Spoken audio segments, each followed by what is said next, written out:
ဒီနေ့လေးလာမယ့်အကြောင်းအရာကလေစကြော်လာရဲ့အခြေခံအကြောင်းဆုံးပို့စာတစ်ခုလို့တောင်ပြောလို့ရမယ်ထင်နေရှင်ပြစုံတဲ့တရားမျှတမှုကိုပိုင်ဆိုင်တဲ့အုပ်စုရှင်တယောက်သူကအမားလို့တဲ့သူတွေကိုဘလို့ခွင့်လွှတ်လိုက်မှာလဲသူ့ရဲ့ဥပဒေလေးသူ့ရဲ့စနစ်တစ်ခုလုံးရဲ့အခြေခံအုတ်မြစ်ကိုမရိုင်နေစေပဲနဲ့ပေါ့ဒါတော်တော်လေးမဖြစ်နိုင်ဘူးလို့ထင်ရတဲ့မိကွန်းတစ်ခုပဲဒီနေ့ကျမတို့လေးလာမယ့်စံစာတွေကလေဒီပု္ပ္ပစာအတွက်အဖြေတစ်ခုကိုတင်ပြထားတယ်ဒါပေမဲ့အဲ့ဒီအဖြေကတော်တော်လေးကိုအစွန်းရုပ်တယ်လို့ပြောရမယ်ဖျားသခင်ရဲ့တရားမျှတမှုကိုတက်တည်ပြဖို့အတွက်သူ့ရဲ့သားတော်ကိုဆွန့်လွတ်စသစ်ခဲ့ရတယ်တဲ့။ဘာကြောင့်အဲ့ဒီလောက်ကြီးမားတဲ့ပေးဆက်မှုမျိုးလွဲခဲ့ရတာလဲ။ဒီနေ့တော့အဲ့ဒီအယူဆရဲ့နှုတ်ကွယ်ကအတွေးခေါ်ကိုနည်းနည်းဆွေးနွေးကြည့်ကြအောင်ပါ။ပထမပုဂ္ဂိုလ်ဖြစ်ခဲ့ဖျားသခင်ကဖန်ဆင်းကံအဖြစ်ခံယူခဲ့တဲ့ဒုတိယပုဂ္ဂိုလ်ဖြစ်ခဲ့ဖျားသခင်ကိုဆွန့်လွတ်ခြင်းအပြင်သူ့ရဲ့တရားမျှတမှုကိုဘလို့အခိုင်အမာတက်တည်ပြခဲ့တယ်လဲဆိုတာကိုအဓိကထားပြီးတော့ဗောနော်။ဟုတ်ကဲ့ဒီအကြောင်းအရာကိုဗရမ်ခတ်ပြီးကြည့်ဖို့တော့အရင်လိုမေဗျ။ဒါကအဖြစ်ပေးတာစူးချတာဆိုတဲ့ရိုးရှင်းတဲ့ကိစ္စတဲ့အများကြီးပိုနေနေတယ်။ဒီကျမ်းစာတွေတင်ပြခြင်းတဲ့အဓိကအချက်ကစัจ java လာတစ်ခုလုံးအတွက်လုံးဝယုံကြည်စိတ်ချရတဲ့မယိမ့်ရိုင်တဲ့တရားမျှတမှုအပေါ်အခြေခံထားတဲ့အုပ်ချုပ်မှုစနစ်တစ်ခုတည်ထောင်ဖို့ကြိုးစားနေတာပါ။အဆုံးစွန်ပန်းနိုင်ကဖန်ဆင်းခံတဲ့အားလုံးကကြောက်လို့နာခံတာမျိုးမဟုတ်ပ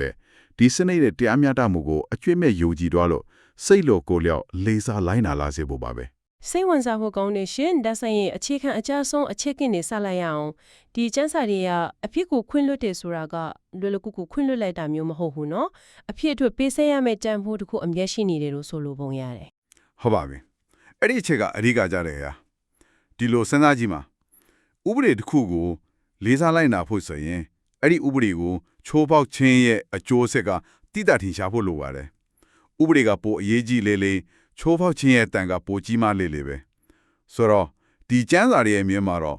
ဖျားသခင်ရဲ့ပြည့်ညတ်တော်ဟာစကြဝဠာရဲ့အခြေခံအုံမြင့်ဖြစ်နေတဲ့အတွက်အဲ့ဒါကိုချိုးဖောက်ခြင်းဆိုတဲ့အပြစ်ရဲ့တန်ဖိုးဟာအတိုင်းအစမဲ့ကြီးမားသွားတာပေါ့အဲ့ဒီအတိုင်းအစမဲ့ကြီးမားတဲ့အပြစ်ရဲ့တန်ဖိုးကိုဘယ်လိုပြန်ပေးဆက်မလဲအဲ့ဒီမှာပဲအကြီးမားဆုံးစသေးမှုဆိုတဲ့ယူဆဝင်လာတာပေါ့နော်အတိအကျပါပဲ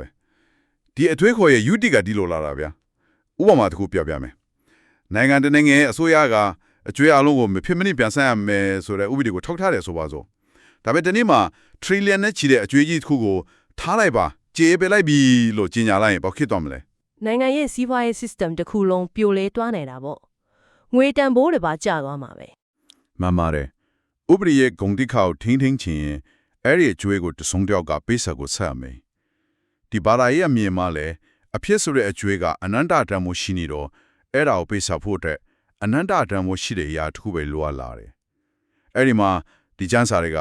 ဘုရားသခင်ကိုယ်တော်တိုင်ကလွယ်ပြီးဘယ်အရာကမှအနန္တတန်မိုးမရှိဘူးလို့ဆိုလာတာပဲဒီလိုနဲ့အဖြစ်ကိုခွင့်လွှတ်ခြင်းရဲ့တန်ဖိုးဟာဘုရားသခင်ကိုယ်တော်တိုင်ဖြစ်လာတယ်ဆိုတဲ့ယူဆအထိရောက်သွားတာပါဝေါဒါကတော်တော်လေးနတ်နေတဲ့အတွေးခေါ်ပဲဆိုတော့ဥပဒေရဲ့တန်ဖိုးကိုထိန်းဖို့ဥပဒေပြုသူကိုယ်တိုင်ကပေးဆက်ရတဲ့တန်ဖိုးဖြစ်လာတယ်ဆိုတဲ့သဘော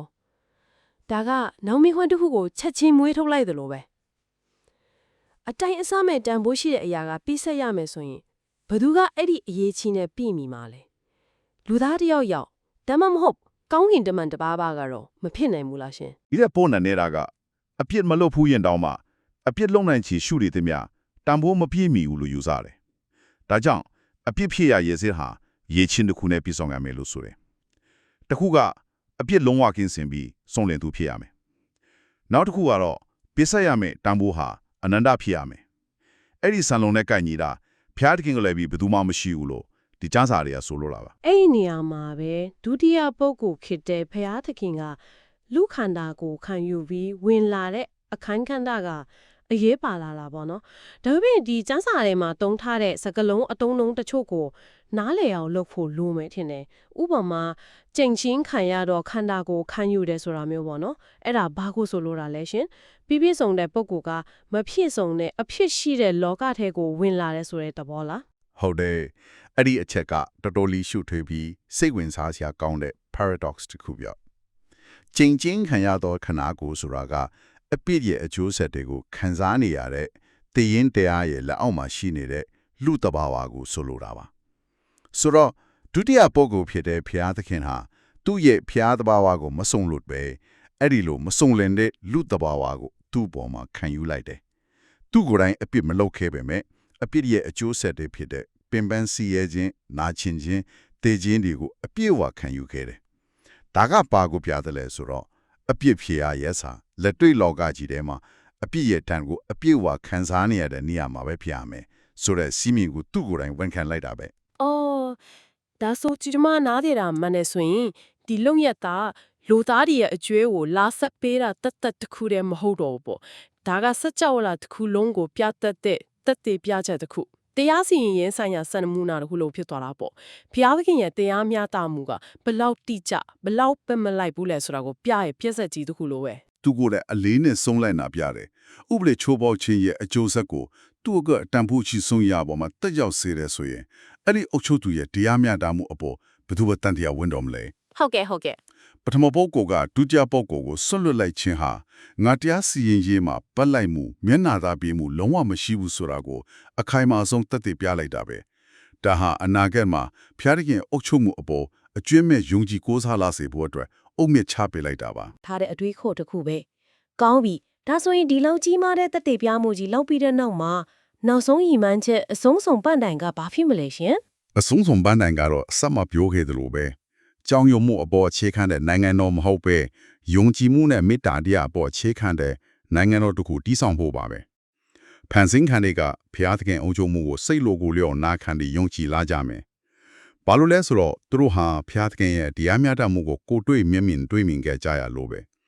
အဲ့ဒီတရားမျှတမှုကသူတို့ကိုအပြစ်ပေးတဲ့အခါမှာတော့ဖြောင်းမှန်မှန်ကန်တယ်ဆိုတာသူတို့ယုံကြည်သွားကြလိမ့်မယ် ဒီနေရာမှာတရားစီရင်ခြင်းဆိုတဲ့အချက်ကိုနည်းနည်းထပ်ဆွေးနွေးခြင်းတယ်ဒီကျမ်းစာတွေမှာနောက်ဆုံးမှာလူအလုံးကိုတရားစီရင်မယ်ဆိုတဲ့အယူဆလည်းပါတယ်နော်အဲ့ဒီတရားစီရင်ခြင်းကဒီယုံကြည်မှုတိဆောက်တဲ့လုပ်ငန်းစဉ်နဲ့ဘလို့ဆက်နေတယ်လဲ ဆက်ဆက်မှုကပွင့်လင်းမြင်တာမှုမှာရှိနေပါတယ်ဗျာဒီကျမ်းစာတွေကနောက်ဆုံးတရားစီရင်ခြင်းဟာတကားပိတ်ထီလွတ်မှာမဟုတ်ဘူးလူအများရှေ့မှာစက်ကြော်လာတစ်ခုလုံးရဲ့ရှေ့မော်မှာပွင့်လင်းမြင်တာစွာပြုလုပ်မှာဖြစ်တယ်ဖန်ဆင်းခံတဝူးချင်းစီရဲ့ဘဝမှတ်တမ်းသူတို့ရဲ့လောက်ရက်တွေအတွေ့အခေါ်တွေအားလုံးကိုဖွင့်ပြပြီးသူတို့နဲ့ထိုက်တန်တဲ့စီရင်ချက်ကိုချမှတ်မှာဖြစ်တယ် အော် ။ဘာကြောင့်အဲ့ဒီလောက်ထိပွင့်လင်းမြင်တာဖို့လွယ်ရတယ်လဲ။ဟောနောက်လဲဆိုတော့ဥပမာအပြစ်သားကိုမီးရှို့တချင်းလို့ပြင်းထန်တဲ့အပြစ်ဒဏ်တွေပြီးတဲ့အခါမှာတောင်တခြားဖန်ဆင်းခံတွေကဖျားသခင်ကရက်ဆက်တယ်လို့အထင်မလွဲစေဖို့ပါပဲ။သူတို့ကအဲ့ဒီလူရဲ့မတ်တန်းတစ်ခုလုံးကိုမြင်ပြီးတဲ့အခါအော်ဒီစီရင်ချက်ကတကယ်ပဲမျှတာပြီးမှန်ကန်ပါလားဆိုပြီးလက်ခံနိုင်စေဖို့ရည်ရွယ်ပါပဲ။ဒါကလည်းစနစ်အပေါ်ယုံကြည်မှုကိုပိုပြီးခိုင်မာစေတဲ့နောက်ထပ်ခြေလှမ်းတစ်ခုပါပဲ။ ဒါဆိုရင်ဒီနေ့ဆွေးနွေးခဲ့တာတွေကိုပြန်ပြီးခြုံငုံကြည့်ရအောင်ကျမနားလေလိုက်တဲ့အဓိကအနှစ်ချုပ်ကတော့ဒါဟာတရားမျှတမှုဆိုတဲ့ယူဆကိုပြန်ပြီးအတိတ်ပဲဖွင့်ဆိုလိုက်တာပဲတန်ခိုးဝါနာကိုတုံးပြီးတရားမျှတမှုကိုပြတာမဟုတ်ပဲကိုယ်တိုင်အမြင့်မြတ်ဆုံးစီးသိခံခြင်းအပြင်ဥပဒေရဲ့တန်ဖိုးနဲ့ဂုဏ်သိက္ခာကိုကာကွယ်ခဲ့တယ်။တနည်းအားဖြင့်ဘုရားသခင်ဟာသူ့ရဲ့ပညတ်တော်ရဲ့တန်ဖိုးကိုပြသဖို့ကိုတော်တိုင်အဲ့ဒီပညတ်တွေရဲ့အကျိုးဆက်အောက်ကိုဝင်ရောက်ခံယူခဲ့တယ်ဆိုတဲ့သဘောပါပဲ။ အတိအကျပဲ